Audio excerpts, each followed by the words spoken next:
In this lecture, we will discuss the physical principles that make MRI possible. The basic principle we use for MRI is nuclear magnetic resonance phenomenon. We use the magnetic properties of hydrogen protons in the human body to obtain MRI signals. Hydrogen protons in the human body, located in a strong magnetic field, behave like tiny magnets.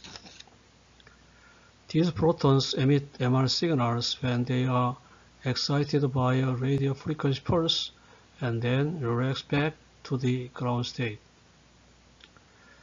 The time required for this relaxation depends on where hydrogen protons exist. We can distinguish the position-dependent MR signals by using gradient field. Consequently, the position-dependent MR signals, which reflect the relaxation time, are used to construct the grayscale MRI image. Thus, the image factor of MRI is the position-dependent relaxation time of the hydrogen protons. We will discuss these processes to obtain MR images in this lecture. We will mention today the magnetic properties of hydrogen protons in the human body. The subsequent lectures on other topics will follow.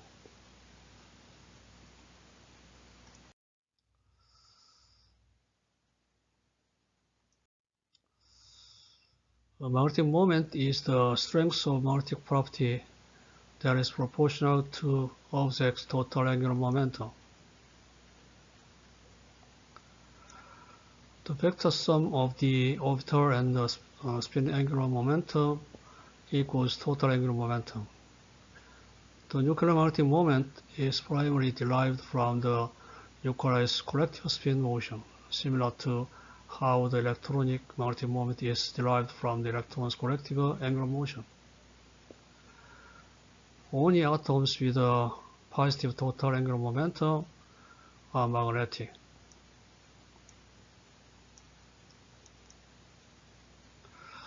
Atoms with a filled electronic cell have zero angular momentum and are consequently non-magnetic. Transition metals are magnetic and have an unfilled inner cell. Due to the unfilled inner cell, transition metals are magnetic.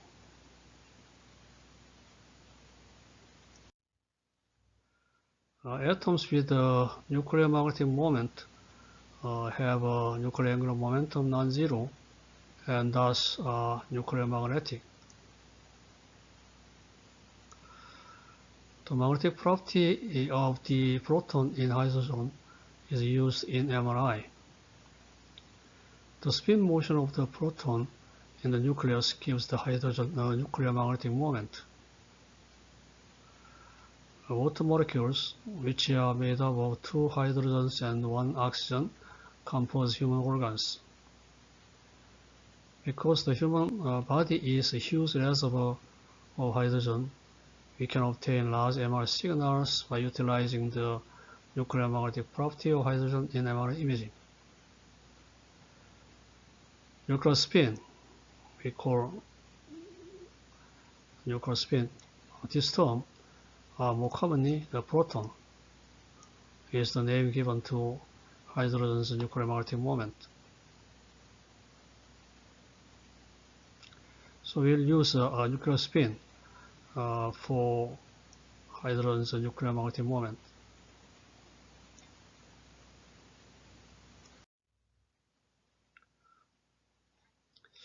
Nuclear momentum U of the atom is proportional to its total angular momentum of the nucleus.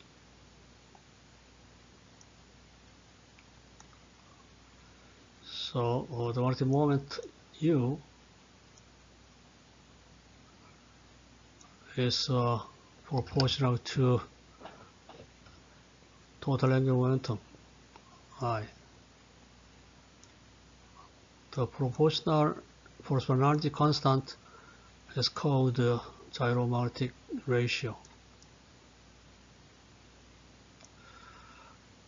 A hydroproton, it has gyromagnetic ratio of this value. Nuclear magnetic moment along the field direction of g-axis is given as follows. So the component of nuclear magnetic moment along the g-axis, we have these values. So these values MI, magnetic quantum number from minus I to I. So we have 2I plus 1 possible orientations. This value, nuclear magneton, is defined by this equation, or have value about 10 to the minus 27 joule per Tesla. Compared to this, electrons magneton, course Bohr magneton, has value about 10 to the 20 minus 24. So nuclear magneton is about 1,000 times smaller than that of electronic magneton. If total angular momentum is 2, for example, so this nucleus is in the field of V, whose direction is Z direction, can have 2I plus 1 possible orientation. So we have 5 possible orientations. So y equal 2, we have 5 different magnetic quantum number.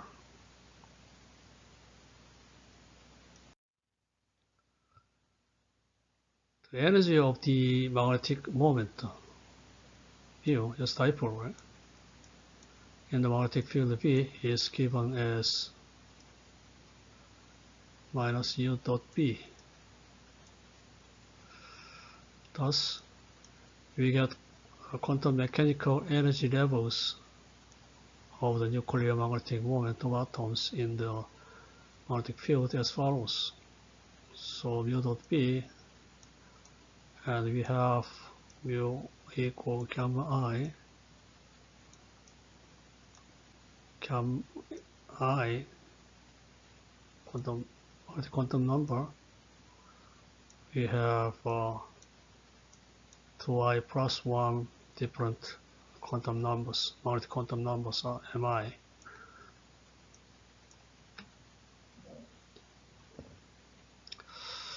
A nuclear magnetic moment of U is put in a magnetic field V. It is subjected to a torque of mu cross B.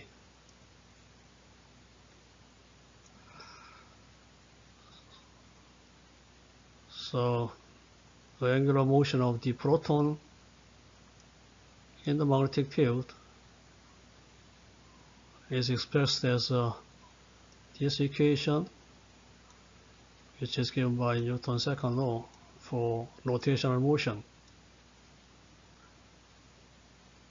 By applying the relation equal gamma I here, we can get the equation of motion like this.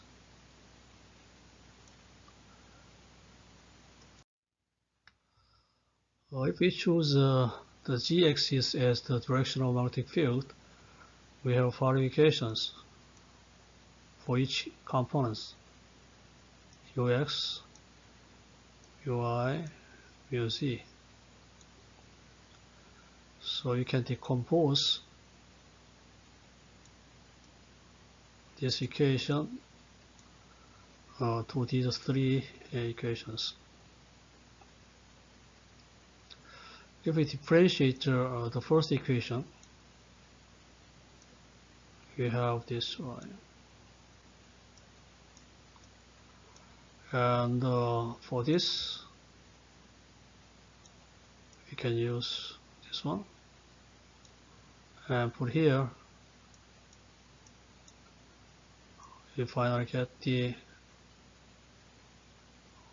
differential equations, which is very easily, the solution is easily obtained, right? Cosine and sine, right? Omega equal gamma b. Now let's apply the initial condition. T equals 0, x component of u is mu x0. So we use this one. We can get the coefficient c as this. So put the c, this one here. And now we differentiate this solution with respect to time t, then we get this equation. And d mu x dt is this one, so we can equate this way. Now another initial condition for mu y, give the coefficient d as this. So finally we can get the solution for x component of u like this.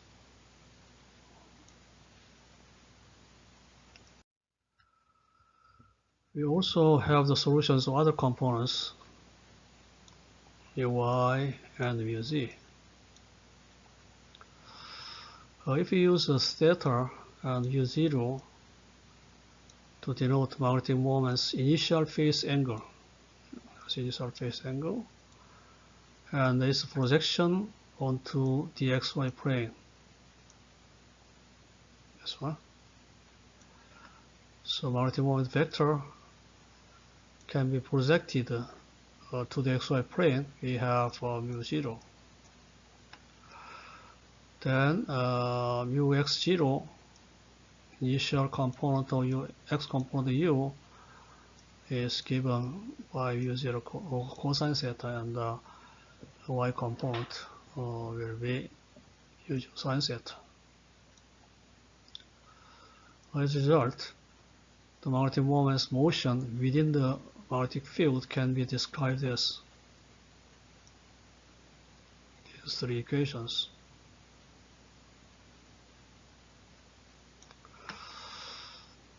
These solutions state that the proton with a magnetic moment of u precesses with an angular frequency of omega equal gamma b around the axis of magnetic field B, which is the axis. The normal frequency is the name given to this angular frequency omega equal gamma b. We call this normal frequency.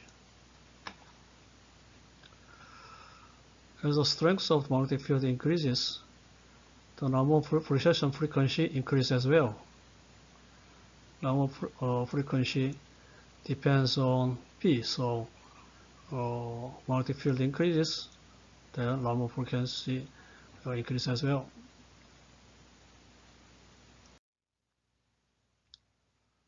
In summary, we have a multi-moment vector U, and at t equals 0,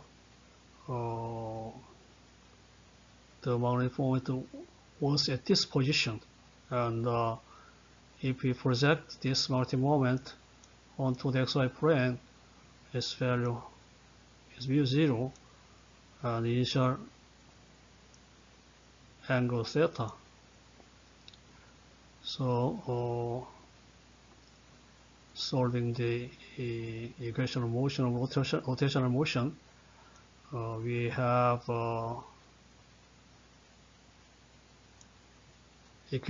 solutions for x and y and z components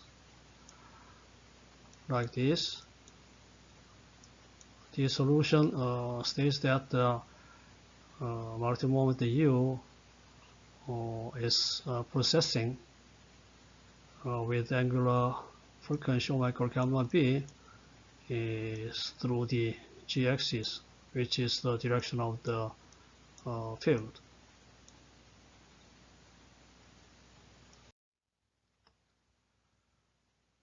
I equal 2 case, we have 5 different orientation,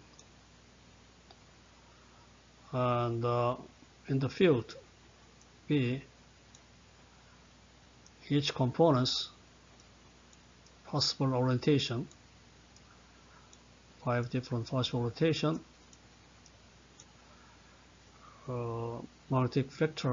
multi-moment vector processes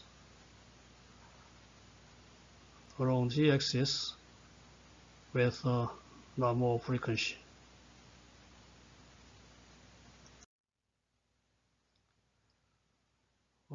This table gives the nuclear spin quantum number I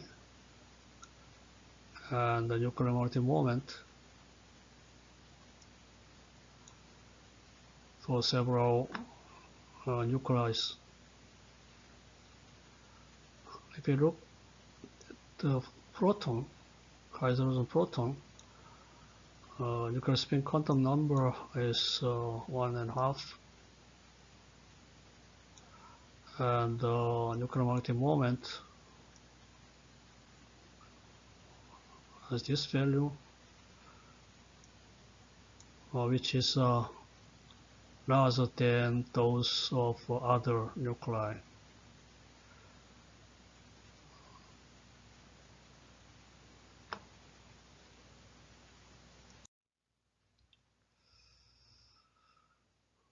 Okay, hydrogen proton has quantum number I equals 1.5.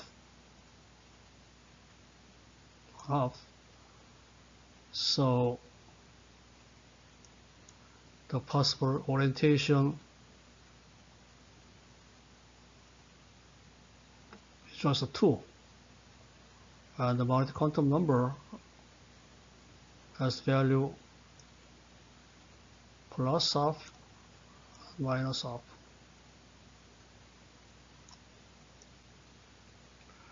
So two values are possible.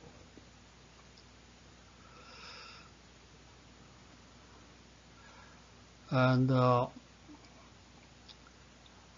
inside the magnetic field, the orientation of hydrogen proton or the moment have 2 possible directions along the field and anti-parallel to the field. So if hydrogen atom is placed in a magnetic field, the proton can be either parallel to the field, for magnetic quantum number is plus, or anti-parallel to the field, magnetic quantum number is minus. So 2 orientations are possible inside the magnetic field.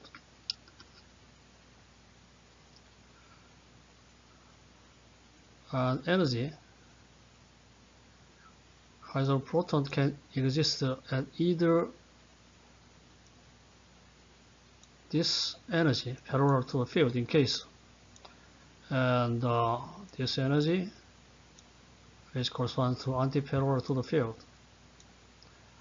So hydrogen proton in the field can have two possible energy levels. So these energy levels can be expressed as minus half h omega and less plus h omega. Here omega represents the Rameau frequency, omega gamma b. Thus, the energy difference between two states, delta E, is h bar omega. So the proton in a hydrogen atom is just the quantum number is half, one over two. So it has two possible magnetic quantum number, and therefore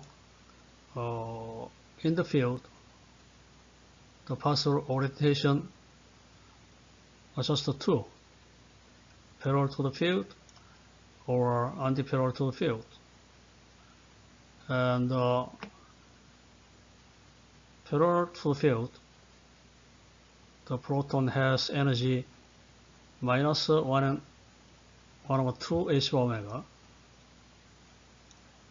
On the other hand, in the case of anti-parallel to the field, it has energy of plus 1 over 2 h omega. The energy difference between the two energy levels is h omega.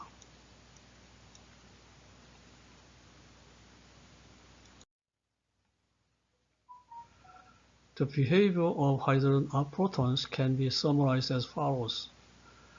Outside of a magnetic field, protons' magnetic moment vectors are oriented at random. When placed in a magnetic field, however, protons' magnetic moment vector aligns either parallel or anti-parallel to the field. In the case of parallel to the field, it has low energy, so more hydrogen protons are in their low energy level compared to the high energy levels.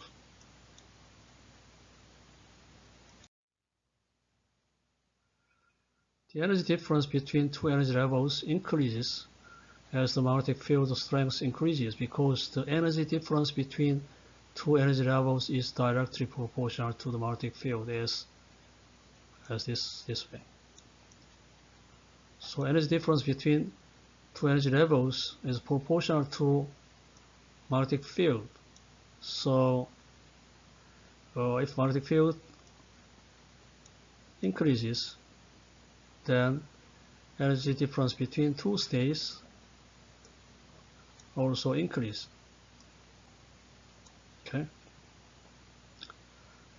As the magnetic field strength increases, more protons occupy a lower energy state. So low energy is more stable, so more protons are in the low energy state. And the field strength increases, more and more protons are in the low energy level.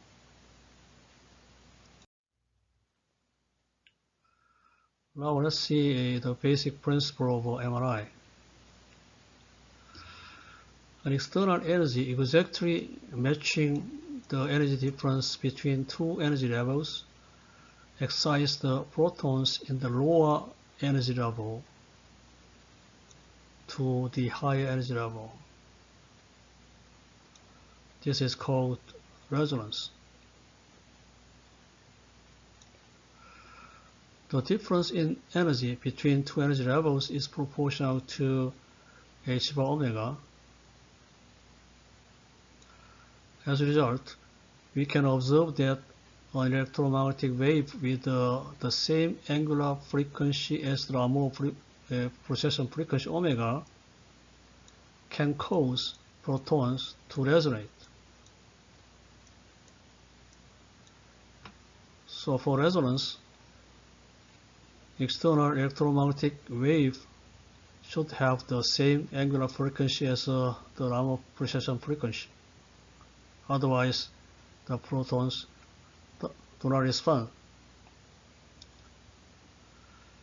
We can calculate the resonance frequency using relation as follows: omega equal to 2 pi f. So we can get frequency of the wave, like electromagnetic wave frequency is given by this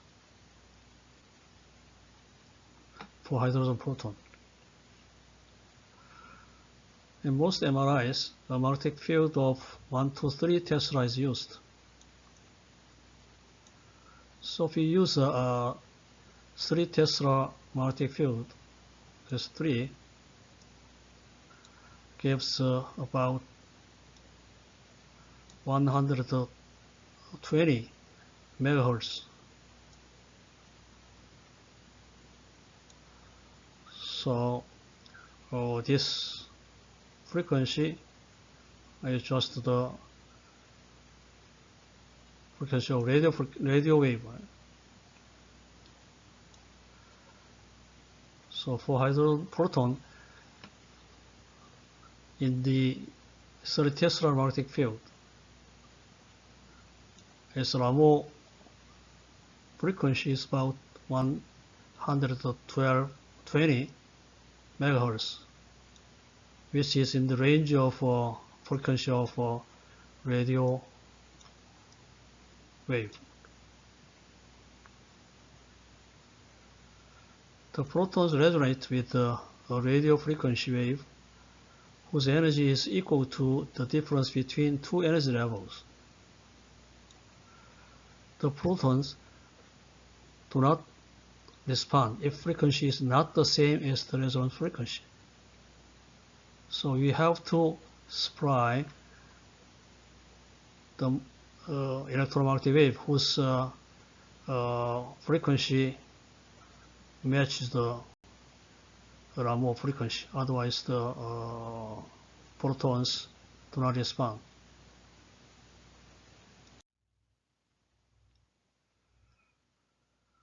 Let's see the magnetic resonance process. And a radio or frequency wave with the same energy width as the energy difference between two energy levels is supplied, then some protons in the lower energy state absorb radio wave's energy and then move to the higher energy state. So this can be moved to higher energy state by observing the energy from energy of the RF pulse. This is called resonance.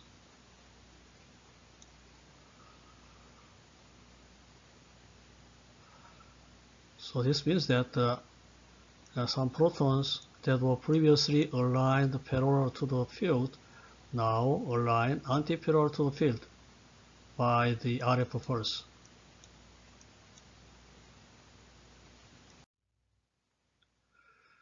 The radio frequency wave is irradiated to the protons in a brief amount of time. We call this pulse. The radio frequency pulse will be referred to as the RF pulse. RF means radio frequency. When an RF pulse is no longer present, the protons that were forced to move to a high energy level by this RF pulse do not remain in the alpha state. They drop to a low energy level,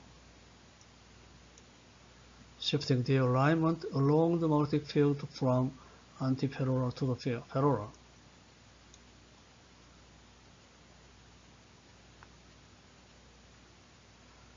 Relaxation is the process of protons moving from higher to lower energy states.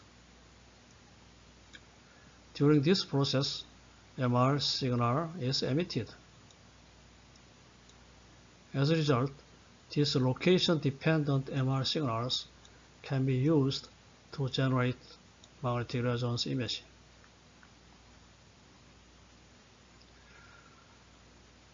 Okay,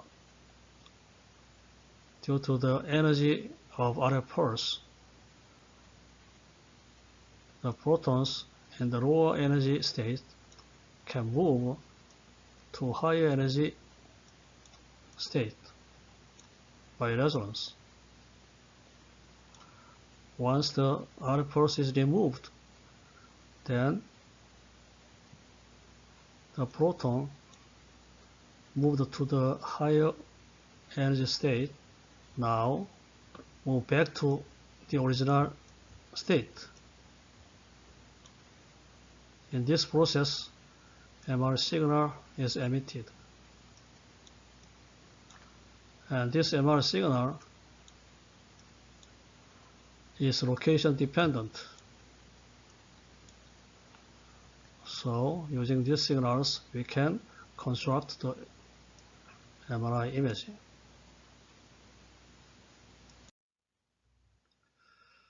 Now let's see some examples regarding what is said before. An electron's gyromagnetic ratio is this value.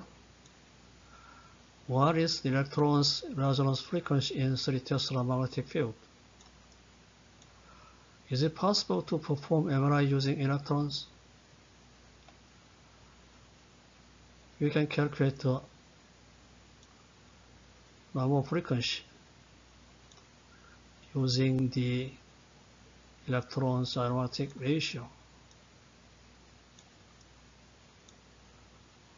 which is 84 gigahertz. This frequency is within the range of microwaves. Since this microwave could burn the human tissues, the electrons cannot be used for MRI. Okay. Next example. At 300 Kelvin, hydrogen protons exist inside 1 Tesla magnetic field. What is the ratio of nuclear spins that are parallel to the field to those that are anti-parallel to the field? The ratio of a low energy state, which is parallel to the field, protons, to the high energy state proton can be calculated using the Boltzmann distribution. Okay. And we have the value of this.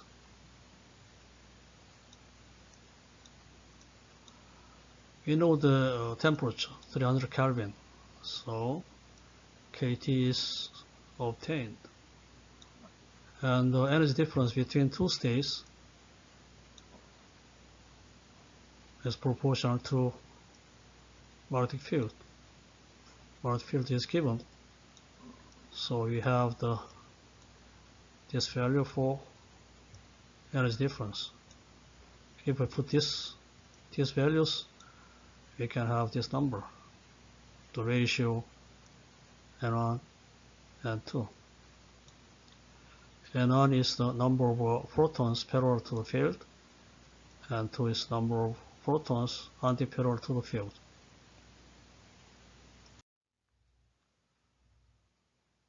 And the total number of protons is sum of these two numbers. And then we have this value for protons antiparallel to the field, and this number for parallel to the field. So the calculated number of protons was this value for protons parallel to the field, and this number for protons antiparallel to the field. And here, total number of protons is represented by letter M. The difference between these two numbers is about 0.34 ppm. Thus, around 0.34 ppm more protons are parallel to the field than antiparallel to it, which is very small difference. Yet, there are approximately 10 to the 22 protons per unit volume, cubic centimeter. The vector sum of the magnetic moments of the hydrogen proton in a unit of volume determines the MR signal. We can calculate the vector sum of the magnetic moment of the protons by multiplying the proton number difference between two states by the magnetic moment of each proton. Then the magnetization is then calculated. This vector sum of magnetic moments and the number of protons in the unit volume, which is very large number. Consequently, despite the small difference in proton numbers between two states, the magnetization, which is proportional to MR signal, is adequately detectable due to the high proton density per unit volume.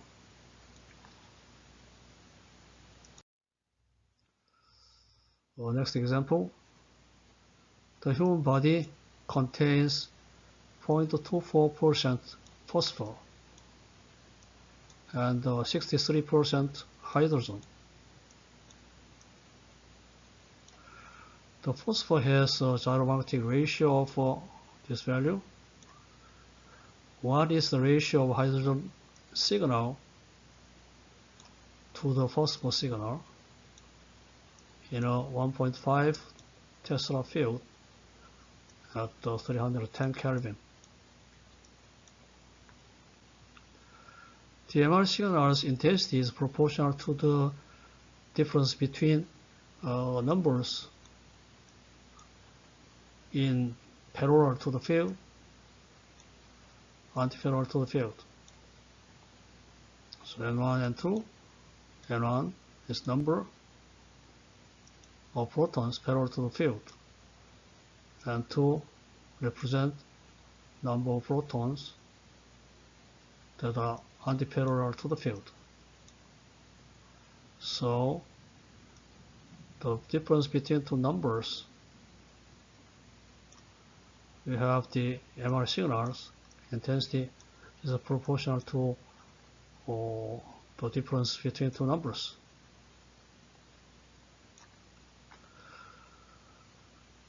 So Boltzmann distribution determines the ratio N2 and N1.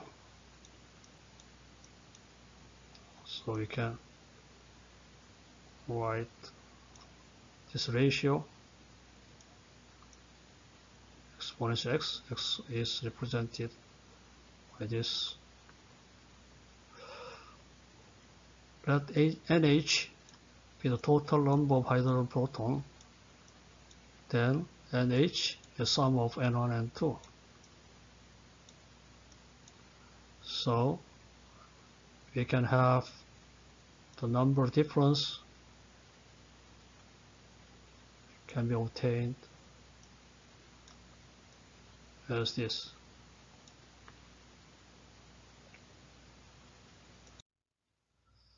Similarly, we can obtain the phosphor number difference. This one. If n is total number of nucleus in the body, then number of proton, hydrogen proton, is 0.63 m. On the other hand, number of phosphor is 0.024 m.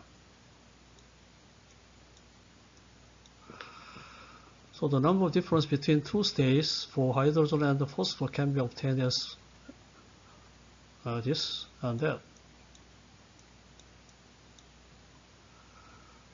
So we can see the difference, right?